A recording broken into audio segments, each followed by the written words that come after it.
our buffer and our files, and own. We're 3 for 3. Remember 3 controls: attacker-controlled length, attacker-controlled contents, attacker-controlled target.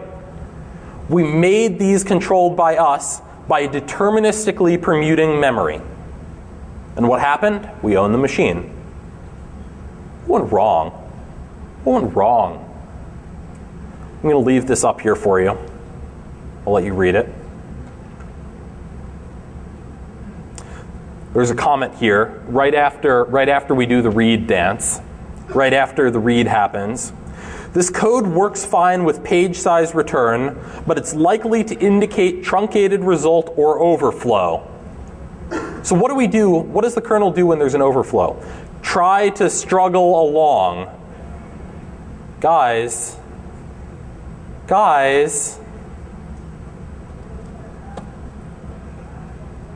Demo time? I have a VM here. I can't actually see it, so we're going to have to hope. How do I get out of Keynote here? There we go. So I've got GDB attached to my VM here. I'm kind of doing this blind because I can't see the screen very well. And here's what I'm going to do. I'm going to, where's my mouse? So here's my VM. It's alive here. And I'm going to stop the VM, and I'm going to break target ring 0. Can everybody see that? OK, well, the people in front will be able to see it, and they'll narrate otherwise. Sorry. Oh, I can do the little zoom thing. Does that work? Oh, look at that. Damn it. All right. Sorry. I'm a little pressed for time, so I'm not going to spend much time playing with that there. But all right, so here I am, and now the VM is running again. It says continuing there. So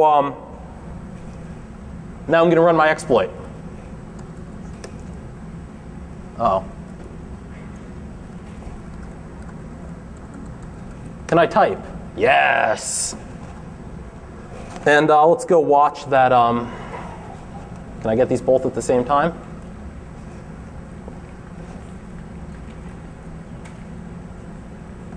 All right, now we've got my screen here, and we're stopped in the debugger. We're stopped in GDB here, and I'm going to do a little backtrace for you. What are we looking at in this backtrace? If I had any clue where my pointer was, I would. Yeah? No. I would be showing you. I would be zooming in for you. But oh yeah, there we go. Look at that. That looks like a kernel stack, doesn't it? How do we know that's a kernel stack? That address there is. It got called from C10EE something or other. I can't really read it.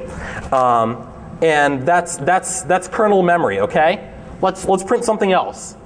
File arrow fop. Did that work? What's that file operations? That's in user memory, OK? That address is an ASCII string.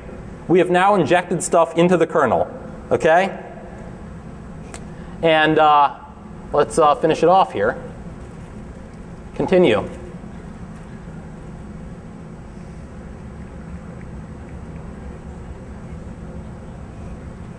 Yeah? Well, that's what we get, huh? I have no idea. Oh.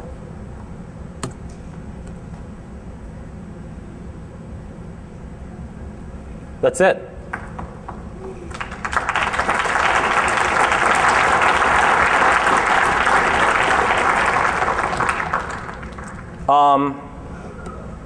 What's the conclusion? The conclusion is things that are hard to exploit can be made easier by thinking about controlling your environment. If we think carefully about control, that's what all of this is about, controlling execution. If we think about it in terms of attacker-controlled length, attacker-controlled contents, attacker-controlled target, these 3 things.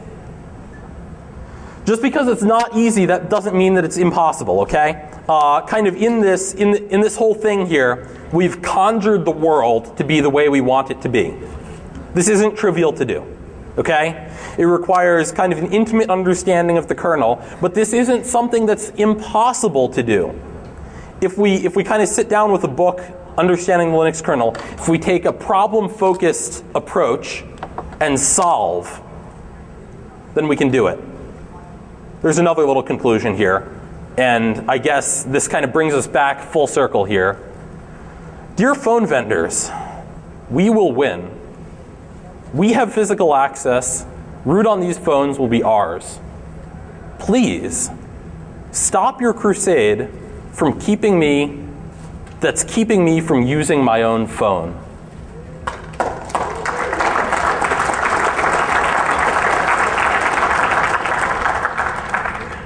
Thank you. Any questions? Can you explain again how you allocate a lot of pages in the Linux kernel?